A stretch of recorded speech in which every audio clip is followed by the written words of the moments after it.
Cabinet मंत्री रणवीर गंगवा यहाँ पर पहुंचे हैं और एसआईआर को लेकर बैठक रखी गई है। सर, तमाम जो कह सकते हैं कि मंत्री और विधायक यहाँ पर पहुंचे हुए हैं, क्या कुछ कहेंगे सर? बिल्कुल समय समय के ऊपर हमारे कार्यकर्ताओं की मीटिंग होती रहती है और माननीय सीएम साहब की तरफ से, प्रदेश अध्यक्ष की तरफ से दिशा निर्देश मिलते हैं।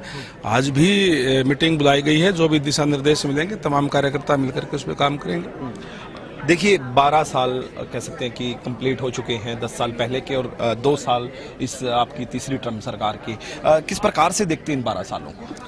बहुत ही अभूतपूर्व 12 साल के अंदर माननीय देश के यशस्वी प्रधानमंत्री नरेंद्र मोदी जी के नेतृत्व में बहुत से व्यवस्था का परिवर्तन हुआ है। आज देश के अंदर जो पंडित दीनदयाल उपाध्याय का जो मूल मंत्र है अंत्योदय, अंतिम व्यक्ति तक सरकारी सेवाओं का लाभ जो है मिल रहा है। बहुत सी ऐसी योजनाएं लागू करने का काम किया है और देश का गौरव विश्व पटल पे बढ़ाने का काम जो है इन 12 सालों के अंदर हुआ है। और हरियाणा की अगर मैं बात करूं तो हरियाणा के अंदर भी बहुत बड़ा एक व्यवस्था का परिवर्तन भारतीय जनता पार्टी की सरकार में हुआ। पहले आदरणीय मनोहर लाल जी के नेतृत्व में और अब आदरणीय नायब सैनी जी के नेतृत्व के अंदर ट्रांसपेरेंसी से कार्य आज जो है हो रहे हैं।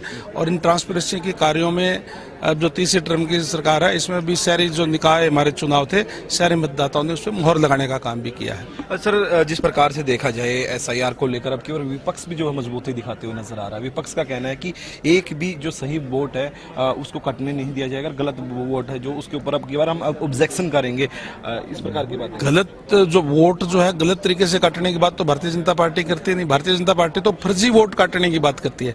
कोई भी फर्जी वोट जो है वो ना रहे। अच्छी बात है, पॉलिटिकल पार्टी है, सबको इस बारे में अवेयर रहना चाहिए।